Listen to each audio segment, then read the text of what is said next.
नमस्कार. ड्रायव्हित भावामध्ये आपल्या सर्वांचं स्वागत आहे. तर आपले जे वायफळ बडबड करतात की त्या दिवशी एकाने मेसेज टाकला होता, मराठी वाहन चालक संघटना याच्यामध्ये असं टाकलं होतं की या ग्रुपवर गाड्या विकायच्या नाहीत, सीटा भरायच्या नाहीत.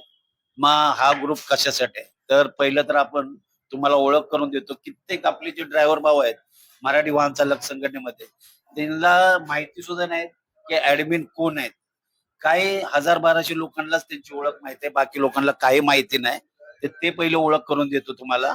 तर तुम्ही व्हिडिओ शेवटपर्यंत बघा. तर हे आहेत आपले देवानंद माने सातारकर साहेब. तर सातारकर साहेब, तुम्ही या जो आपण आता जो बोललो त्याच्याबद्दल तुमचं काय मनोगत आहे ते नक्की या व्हिडिओ मध्ये सांगा. आपलं शब्द मला पटलेत, एकदम बरोबर बोलला तुम्ही. आणि आपल्या 2,500 सभासदांमध्ये भरपूर काही लोक असे आहेत की थोडासा विचित्रपणा करतात, की आगाऊपणा करतात जरा. पण त्यांनी जरा आपलं मनापासून ग्रुपच्या माध्यमातून चांगलं काम केलं, चांगलं वक्तव्य केलं तर बरं होईल.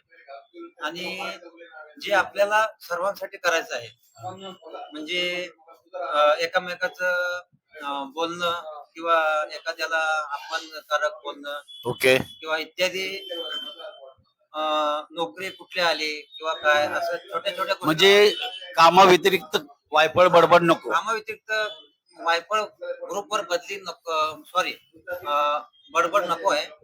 आणि अच्छा. याच्यातून मग त्याचं वेगळं शहानिशा होती. सुनील गुजर साहेब आहेत आणि यांचं पण मनोगत आपण ऐकून घेऊया. हे दोन ऍडमिन आहेत आपले, हे माने साहेब आणि हे गुजर साहेब. शिर्के साहेब तर बाहेर आहेत. आता तुम्ही याच्याबद्दल काय बोलणार आहे?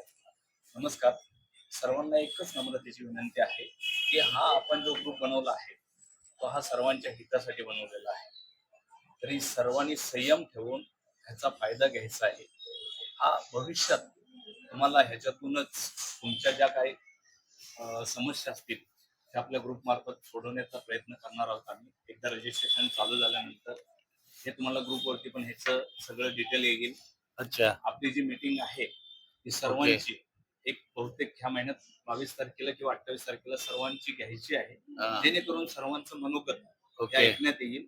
आणि त्याच्यानंतर आपल्याला ग्रुपचं ज्या काही आपण त्रुटी ज्या आहेत की बाबा सर्वांच्या संमतीनं पुढे काही करायचं आणि काय नाही त्याचं नियोजन. भेदभाव अजिबात नाही. त्यामुळं संपूर्ण आपले जे ड्रायव्हर बांधव आहेत त्यांनी ह्या गोष्टी समजून घेतल्या पाहिजे आणि सांभाळून घेतल्या पाहिजे.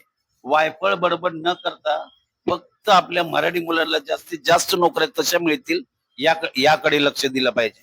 तर आपण भेटू आपण पुढच्या व्हिडिओला.